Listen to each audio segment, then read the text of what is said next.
There was a man in the land of Uz whose name was Job, and that man was perfect and upright, and one that feared God and eschewed evil.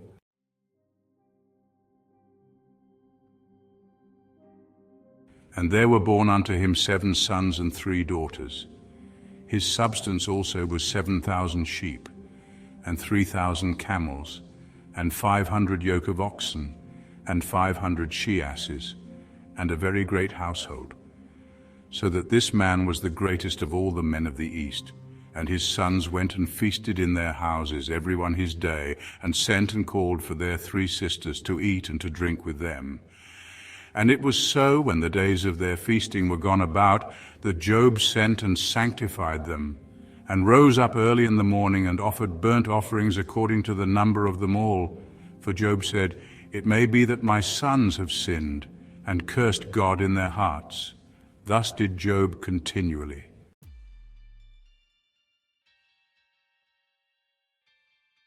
Now there was a day when the sons of God came to present themselves before the Lord, and Satan came also among them. And the Lord said unto Satan, Whence comest thou? Then Satan answered the Lord and said, From going to and fro in the earth, and from walking up and down in it. And the Lord said unto Satan, Hast thou considered my servant Job, that there is none like him in the earth, a perfect and an upright man, one that feareth God and escheweth evil? Then Satan answered the Lord and said, Doth Job fear God for naught? Hast not thou made an hedge about him, and about his house, and about all that he hath on every side? Thou hast blessed the work of his hands, and his substance is increased in the land. But put forth thine hand now, and touch all that he hath, and he will curse thee to thy face. And the Lord said unto Satan, Behold, all that he hath is in thy power, only upon himself put not forth thine hand. So Satan went forth from the presence of the Lord.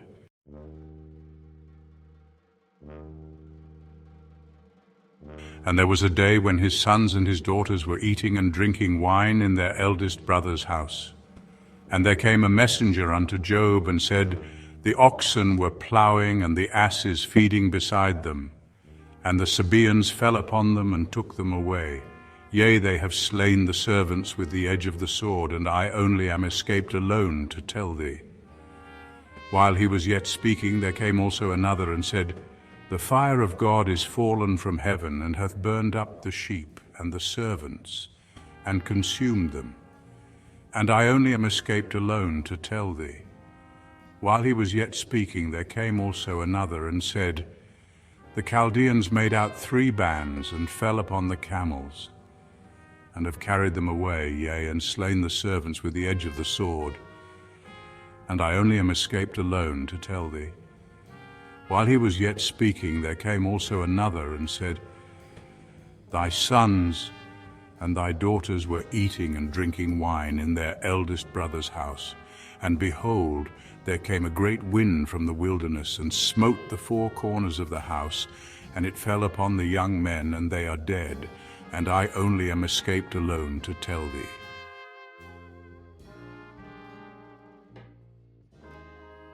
Then Job arose, and rent his mantle, and shaved his head, and fell down upon the ground, and worshipped, and said, Naked came I out of my mother's womb, and naked shall I return thither. The Lord gave, and the Lord hath taken away. Blessed be the name of the Lord. In all this Job sinned not, nor charged God foolishly.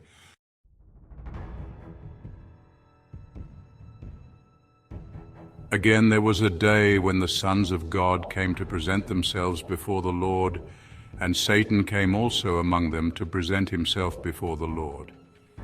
And the Lord said unto Satan, From whence comest thou? And Satan answered the Lord, and said, From going to and fro in the earth, and from walking up and down in it. And the Lord said unto Satan, Hast thou considered my servant Job, that there is none like him in the earth, a perfect and an upright man, one that feareth God and escheweth evil? And still he holdeth fast his integrity, although thou movedst me against him to destroy him without cause. And Satan answered the Lord, and said, Skin for skin, yea, all that a man hath will he give for his life. But put forth thine hand now, and touch his bone and his flesh, and he will curse thee to thy face. And the Lord said unto Satan, Behold, he is in thine hand, but save his life.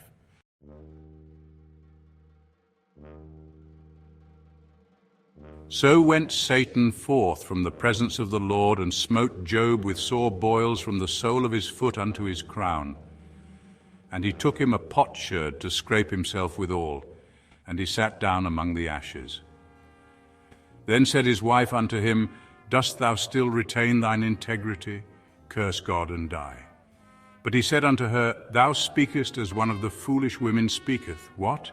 Shall we receive good at the hand of God, and shall we not receive evil?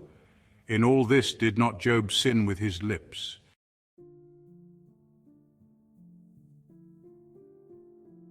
Now when Job's 3 friends heard of all this evil that was come upon him, they came every one from his own place, Eliphaz the Temanite, and Bildad the Shuhite, and Zophar the Naamathite. For they had made an appointment together to come to mourn with him and to comfort him. And when they lifted up their eyes afar off and knew him not, they lifted up their voice and wept. And they rent every one his mantle, and sprinkled dust upon their heads toward heaven. So they sat down with him upon the ground 7 days and 7 nights, and none spake a word unto him, for they saw that his grief was very great.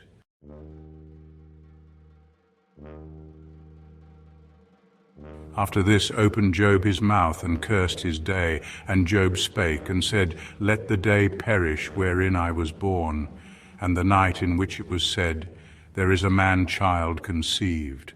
Let that day be darkness. Let not God regard it from above, neither let the light shine upon it. Let darkness and the shadow of death stain it. Let a cloud dwell upon it. Let the blackness of the day terrify it. As for that night, let darkness seize upon it. Let it not be joined unto the days of the year. Let it not come into the number of the months. Lo, let that night be solitary. Let no joyful voice come therein. Let them curse it that curse the day, who are ready to raise up their mourning. Let the stars of the twilight thereof be dark. Let it look for light, but have none. Neither let it see the dawning of the day. Because it shut not up the doors of my mother's womb, nor hid sorrow from mine eyes. Why died I not from the womb? Why did I not give up the ghost when I came out of the belly? Why did the knees prevent me, or why the breasts that I should suck? For now should I have lain still and been quiet, I should have slept. Then had I been at rest with kings and counselors of the earth, which build desolate places for themselves, or with princes that had gold, who filled their houses with silver. Or as an hidden untimely birth I had not been, as infants which never saw light. There the wicked cease from troubling, and there the weary be at rest. There the prisoners rest together, they hear not the voice of the oppressor. The small and great are there, and the servant is free from his master. Wherefore is light given to him that is in misery, and life unto the bitter in soul, which long for death, but it cometh not, and dig for it more than for hid treasures, which rejoice exceedingly and are glad when they can find the grave. Why is light given to a man whose way is hid, and whom God hath hedged in? For my sighing cometh before I eat, and my roarings are poured out like the waters. For the thing which I greatly feared is come upon me, and that which I was afraid of is come unto me. I was not in safety, neither had I rest, neither was I quiet, yet trouble came.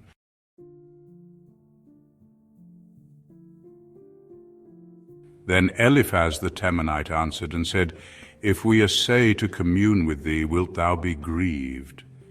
But who can withhold himself from speaking?